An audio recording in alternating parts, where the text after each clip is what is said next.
Ouais, c'est bon. Tá aqui. Então, hoje vamos falar de Jó, capítulo 28. Mas vamos orar primeiro. Podes orar, por favor? Obrigado, Senhor, pela tua graça.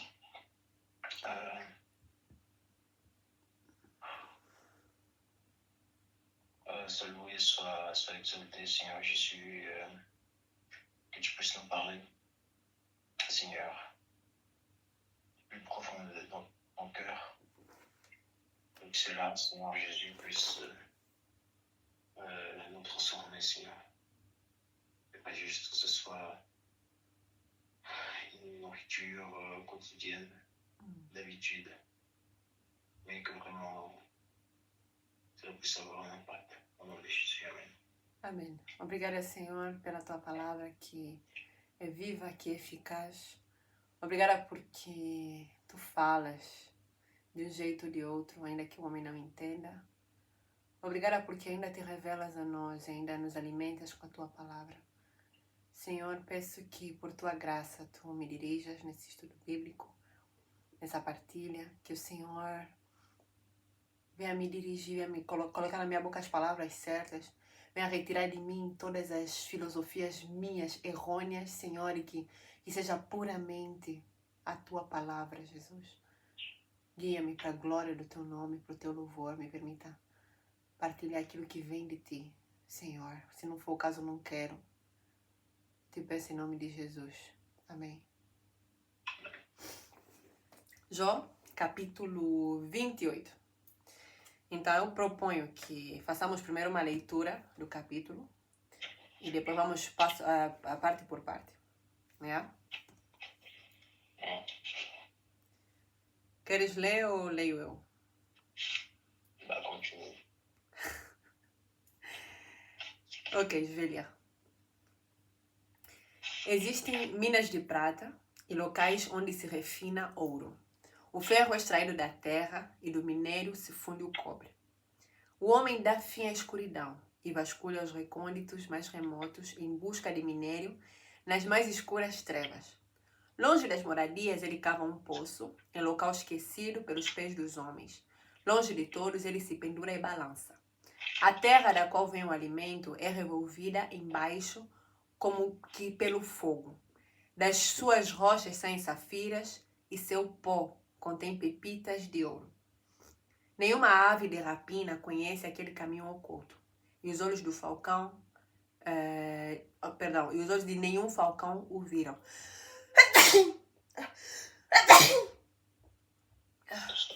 Merci. Merci, mon cœur. Versículo 8. Os animais altivos não põem os pés nele, e nenhum leão ronda por ali. As mãos dos homens atacam a dura rocha e transtornam as raízes das montanhas. Fazem túneis através da rocha e os seus olhos enxergam todos os tesouros dali. Eles vasculham as nascentes dos rios e trazem à luz coisas ocultas. Versículo 12. Onde, porém, se achará sabedoria?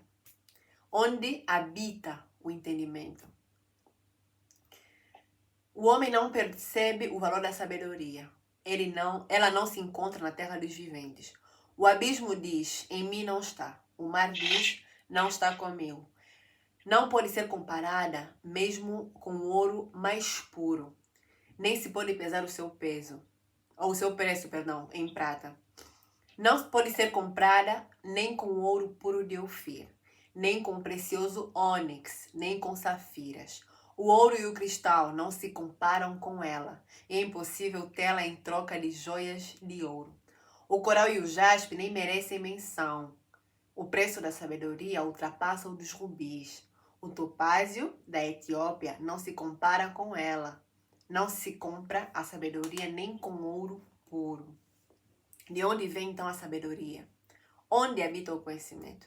Escondida está dos olhos de toda criatura viva, até as aves dos céus. A destruição e a morte dizem, aos nossos ouvidos só chegou um leve rumor dela. Deus conhece o caminho Só ele sabe onde ela habita. Pois ele enxerga os confins da terra e vê tudo o que há debaixo dos céus. Quando ele determinou a força do vento e estabeleceu a medida exata para as águas, quando fez um decreto para a chuva e o caminho para a tempestade trovejante, ele olhou para a sabedoria e a avaliou. Confirmou-a e a pôs à prova. Disse então ao homem: no temor do Senhor está a sabedoria. E evitar o mal é ter entendimento. Amém?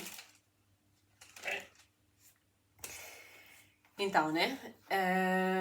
Nos primeiros versículos desse capítulo, né? O capítulo 28, ele está a mencionar, né? Jó provavelmente está a mencionar tudo que os homens são capazes de fazer, né? Não sei se é Jó, provavelmente é Jó, talvez, ou um dos amigos dele, mas enfim, pouco importa, né? Tudo que os homens são capazes de fazer. Então, o que os homens são capazes de fazer? O versículo 3 está a dizer que os homens dão fim à escuridão, né? Podemos ver isso, que temos eletricidade, etc. Os homens são capazes de se iluminar mesmo de noite, quando não tem mais a luz do sol aí, né? Está a dizer também que os homens vão até as mais escuras trevas para encontrar minério, né? Tem vários minérios que foram descobertos e que têm agregado muito valor até hoje, como, por exemplo, para criar energia nuclear, para enfeitar, etc. A Bíblia está a dizer que os homens cavam poços, né? Provavelmente para ter água, ou talvez por umas outras razões, né? Isso está escrito no versículo 4, que encontram safiras nas rochas, que encontram pepitas de ouro no pó, né? Dessas rochas, que o homem consegue alterar a estrutura das montanhas, a Bíblia está a dizer isso no versículo 9, que os homens fazem túneis nas rochas e encontram todos os tesouros dali. Versículo 10, né? Os homens descobrem coisas que são ocultas, tipo, o homem consegue até, né, se eu puder acrescentar alguma coisa, dominar sobre animais, subjugar a terra, né? O homem tem, digamos, essa autoridade dada por Deus para estar no topo da cadeia alimentar, né? Se me lembro bem. Yeah. Então, o homem faz muitas coisas, isso que Jó, que o capítulo 28 está dizendo nos primeiros versículos, mas tem uma coisa que o homem tem dificuldades em encontrar, né? A partir do versículo 12, nós podemos ver, né? A Bíblia está a dizer o seguinte: onde, porém, se poderá achar sabedoria? Onde habita o entendimento? O homem não percebe o valor da sabedoria. Ela não se encontra na terra dos viventes. Então, o ser humano que consegue fazer coisas extraordinárias, coisas gigantes, como construir uma torre, como construir um túnel submarino que liga dois países diferentes, o ser humano consegue fazer muitas coisas extraordinárias, mas por si só não consegue achar a sabedoria. E muitas vezes eu não consigo nem estimar que precisa esta sabedoria. O quão valiosa é esta sabedoria. Percebe? Então, do versículo 14 ao versículo 21, está a nos mostrar o quão difícil é encontrar esta sabedoria, né? Se eu ler alguns versículos, ele vai dizer que o abismo disse: a sabedoria não está aqui, não está comigo. O mar respondeu também: olha, a sabedoria também não está aqui comigo.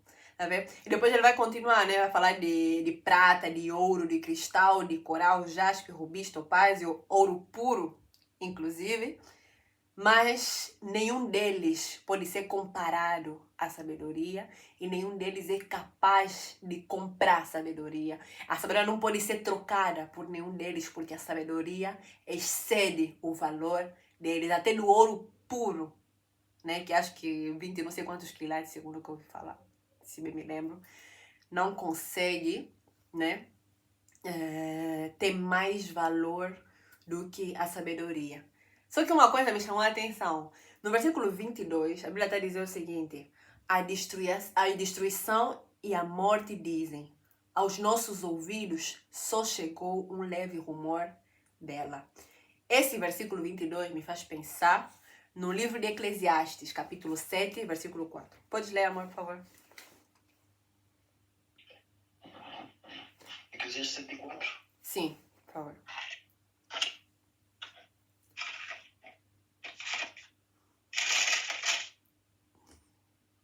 O coração dos sábios está na casa do luto, mas dos insensatos na casa da alegria.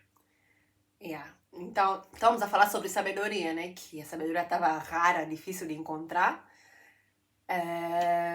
Mas que a morte e a destruição, né? Primeiro o mar falou disso, a sabedoria não está aqui comigo, o abismo também disse, olha, também não passou por aqui, né? Se eu puder parafrasear. Mas a morte e a destruição tiveram vislumbres da sabedoria. Percebe? Tipo, a sabedoria passou por ela, tipo, eles pelo menos ouviram falar da sabedoria. E Eclesiastes está nos dizer que o coração do sábio está na casa onde tem luto. Quer dizer que muitas vezes o sofrimento e a dor nos fazer perguntas, tem uma certa introspecção que nos leva perto da sabedoria. Tipo, não é a sabedoria, né, em si, ainda, mas não está tão longe, percebe? E aí tem muita gente, né, por exemplo, aqui na Europa, muita gente, quando você, tipo, vai ter uma conversa sobre Deus, vai dizer assim, pra que procurar Deus se eu tenho tudo? Vocês em África, vocês procuram Deus porque vocês sofrem muito e tal. Só que o mundo não consegue entender, tipo, a sabedoria de Deus é mais alta do que a sabedoria dos homens. Tipo, nós temos essa desvantagem, né, de ter muito sofrimento em África, mas temos o lado bom dessa desvantagem entre aspas, que é que isso nos leva a fazer perguntas que nos conduzem, de certo modo, a Deus. Tem muita gente que vai a Deus através do sofrimento, através da destruição, através da perda de um ente querido. Então, isso é um vislumbre da sabedoria, mas ainda não chegamos na sabedoria. Então, do versículo 23 ao versículo 28, a Bíblia está nos mostrando que Deus sabe onde encontrar essa sabedoria. Na verdade, Ele é que escondeu, entre aspas, essa sabedoria, né? Se eu ler aqui, né? Podes ler, amor, por favor? Do versículo 23 ao versículo 28. Provérbios ou Jó, perdão. Jó 28. Ou Jó? Jó 28. 28? Aham. Não é 27? 28. Não estava no 27? Não, estava no 28. Sim. Eu aqui tinha um pouco mais da pasta. Que versículos? Do 23 ao último versículo. Deus lhe entende o caminho, Ele é quem sabe o seu lugar. E quem escuta até as extremidades da terra, vê tudo o que é debaixo dos céus. Quando regulou o peso do vento e fixou a medida das águas, quando determinou leis para a chuva e caminho para o relâmpago dos trovões, então viu ele a sabedoria e a manifestou. Estabeleceu-a e também a esquadrinhou. E disse ao homem: eis que o temor do Senhor é a sabedoria, e o apartar-se do mal é o entendimento. Amém. Muito obrigada. Então, o versículo 23 está a dizer que Deus conhece o caminho e só Ele sabe onde é que a sabedoria habita. E no versículo 28, ele está a dizer que a sabedoria está no temor do Senhor, né? Isso me faz pensar em Provérbios 9:10, que diz que o temor do Senhor é o princípio da sabedoria, né? O que é temor? Temor é respeito profundo, é reverência, é viver com responsabilidade diante de Deus, né? O temor do Senhor. E se eu for a dar a minha própria definição de temor, é eu saber que Deus está me vigiar, que Deus está me ver, e eu tenho que viver de acordo com aquilo que Ele especifica para mim, daquilo que são os seus mandamentos para comigo. Isso seria, né, na minha opinião, temer ao Senhor, né? O tal respeito profundo, né? Reverência ao Senhor. E a Bíblia está dizendo também em Colossenses, capítulo 2, versículo 2 ao versículo 3, né? Está dizendo o seguinte, vou ler aqui. Esforço-me para que eles sejam fortalecidos em seu coração e estejam unidos. Vou recomeçar. Esforço-me para que eles sejam fortalecidos em seu coração, sejam unidos em amor e alcancem toda a riqueza do pleno conhecimento, a fim de conhecerem plenamente o mistério de Deus, a saber, Cristo. Então ela está falando de um mistério é algo que é restrito, que pouca gente sabe ou quase ninguém sabe, né? E o versículo 23 vai dizer assim: nele estão escondidos todos os tesouros da sabedoria e do conhecimento. Então a Bíblia está a dizer que em Cristo Jesus, né? Primeiro falamos do temor, né? Para encontrar sabedoria tem que temer a Deus. A Bíblia está a dizer que em Cristo Jesus estão escondidos os tesouros da sabedoria e do conhecimento. Lembra que no início falamos que a sabedoria é mais valiosa do que rubis e ouro e prata, que são tesouros, né? Até os dias de hoje. E a Bíblia tá se referir à sabedoria e o conhecimento como a tesouros que estão escondidos em Cristo. A pedra angular, né? A pedra que os construtores rejeitaram. Algumas pessoas rejeitaram essa pedra, que é Cristo Jesus, mas ela é a pedra angular que faz com que o prédio se sustente. Então, sem Cristo, não tem sabedoria. Por quê? Porque Deus escolheu assim.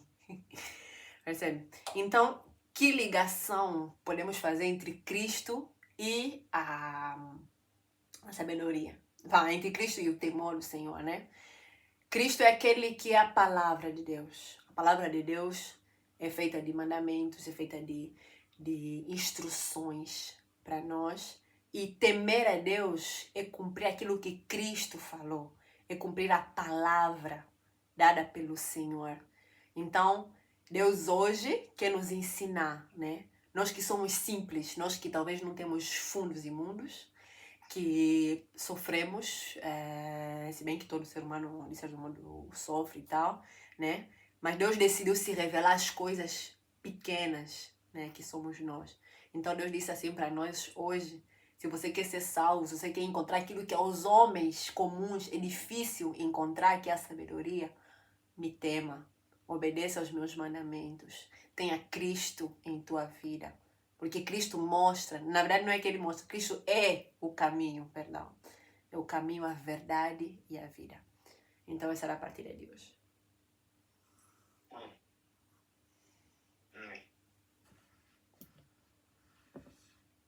Queres acrescentar alguma coisa? Não.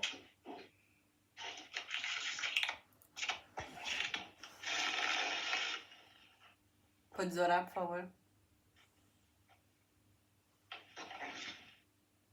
Obrigado, Senhor, pela tua palavra. Obrigado, Papai amado dos céus, hoje, uma vez mais.